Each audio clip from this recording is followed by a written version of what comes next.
I was about to go into labor when my heart stopped. I was going into what they call heart failure. It was not just a wake up call for life, it was a wake up call for my life.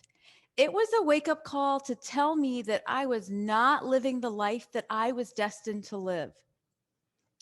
You see, I was born in America into a very traditional Indian family. Religious injunctions dictated my every intention, my every thought, my every action. Religious identity was my sole identity. It was the reference point from which all of my life's experiences were measured. It was a strict, unforgiving, and scary place as a little girl. Because you see, I was always a free spirit. I saw the world in bright, intense colors. I felt the world with intense emotion. But emotion was the nemesis. It was the temptress. It was the devil in the eyes of religion. So joy and entertainment were forbidden. Music was not permitted. Dance was not allowed. I was living in shame and fear, and I was told to turn the volume down and hit the mute button. The messages were clear. Rabia, don't say what you feel. Rabia, don't move your body. Rabia, cover your body. Don't speak so honestly. Sit still. Don't express who you are. Because who you authentically are is flawed and sinful. But I learned Rabia, to make, yes, Rabia, I'm so sorry to interrupt you. Are you sharing your screen? yes. Okay, we do not see it. Oh, You're my doing Lord. great. I mean, we are getting you, but we're just Hold not on. yeah. Why are we not shared? Okay, let's try again. One more time. Yes, I'll let you know if we could see it. Do you see it now? Yes, we Okay. see it. Thank you. Oh, no problem. Thanks. Okay. All right. So let's go. All right. But I learned to make peace with my roles through dutiful servitude. I was the eldest daughter, so I served as the matriarch, the emotional peacemaker, and I fulfilled all my gender roles. I went on to get into an arranged marriage at 22, and I dutifully served as wife and mother. But then there was a turning point. It was the birth of my daughter. I had to really look inward and ask myself, is this the legacy that I want to leave for her? While I'm living this life that's not true to who I am, how am I going to teach her to be true to herself? And I made a decision that I was going to be courageous and break away the shackles and change my life story. And once I made that decision, an angel met me at 10,000 feet in the sky. His name was Ryan. He showed me things I had never been exposed to. He reminded me of the colorful world I used to visit in my fantasy as a child. I lived in a place where shame and guilt just simply did not exist.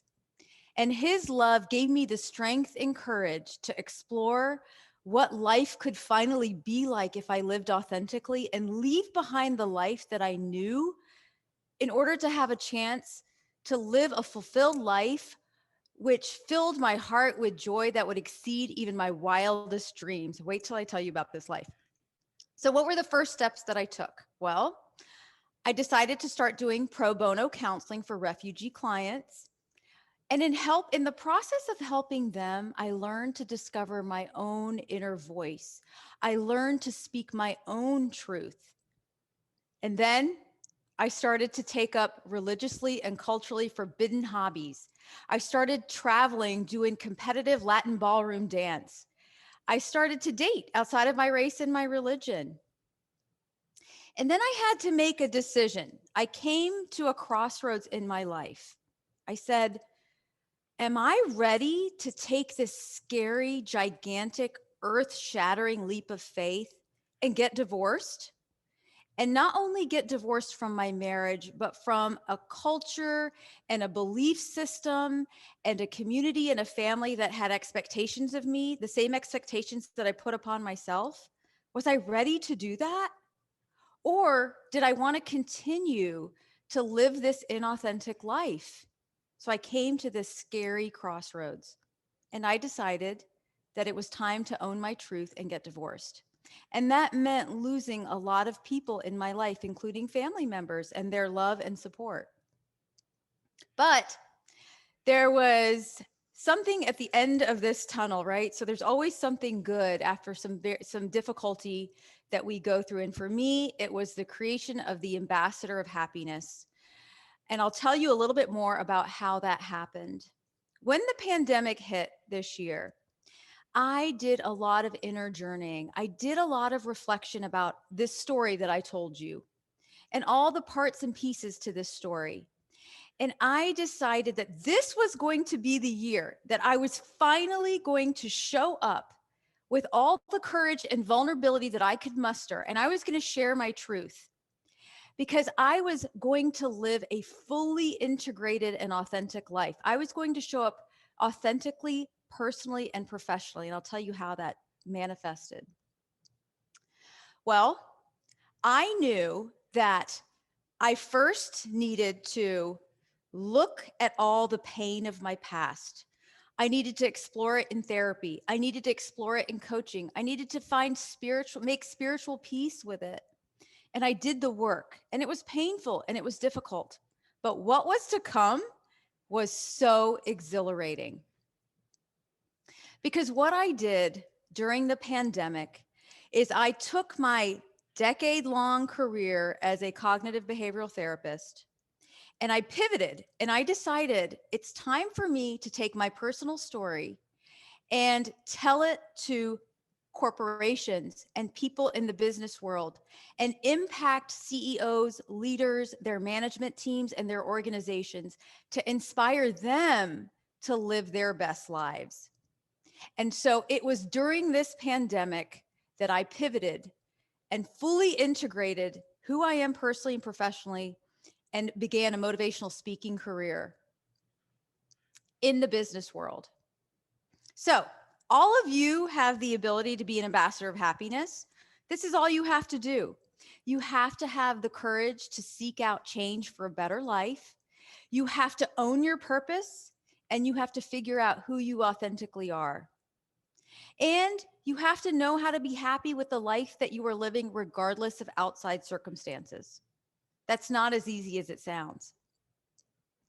But if like me, you were raised in extreme fear and control, I assure you that you have the courage and bravery to show up authentically. Because the pain of not showing up authentically is greater than the pain of facing the discomfort of facing the pain. And I told you about the day that my heart stopped. That was physiological pain from not addressing living such an inauthentic life. But guess what? Happiness will come, but it comes at a cost. And that cost is courage. So before the pandemic pivot, for decades, I was plagued with self-doubt. I was obsessed with pleasing everyone else. I had suffered from an eating disorder for many years. I was suffering from depression and I was even suicidal. But after, I'm happy. I'm invigorated. I'm empowered. I'm living my life with purpose and I'm living my authentic truth. So what will it require for you to find your voice? Well, first, you have to stop listening to the inner assassin that's telling you that your inner voice and what your heart is telling you is wrong, shameful, selfish, bad. You have to hit the mute button on that voice. And you have to find your courage. And it's not easy. There's no simple playbook. But what you need to do is figure out who you authentically are. Who are you? What do you need? What do you want?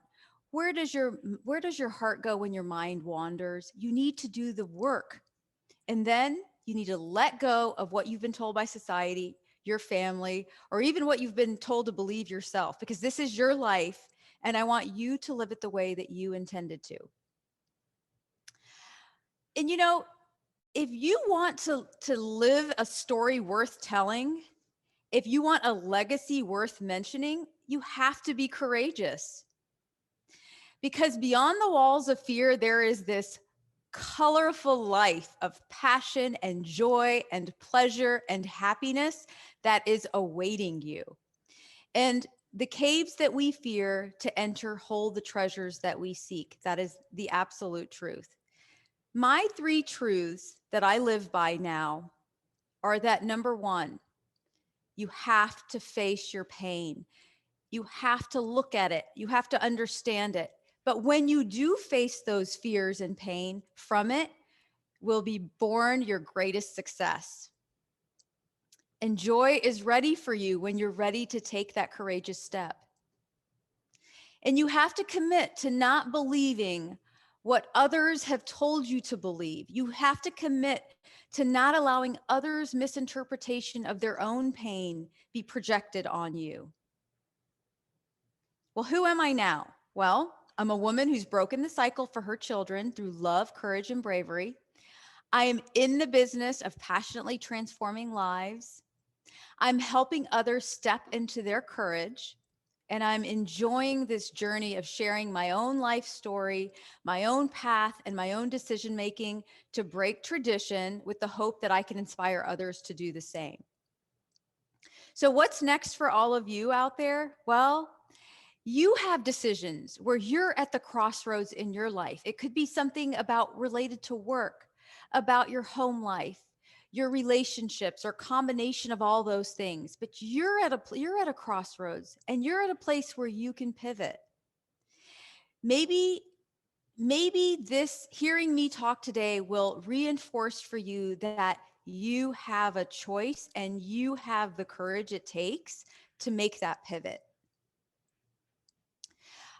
I fearlessly dared to be different, and I aspired to live an authentic, passion-filled life, and now I'm empowering my clients to do the same. What I do in my work is inspire leaders all over the world. I do executive assessments and leadership training, and I work with helping my clients align strategy with their people skills. And the main people skills that we work on is to help them leverage their vulnerability and courage to live their best and most impactful lives. And these are some of the companies that I'm consulting for now. That is my story. And thank you for the honor and privilege to share it.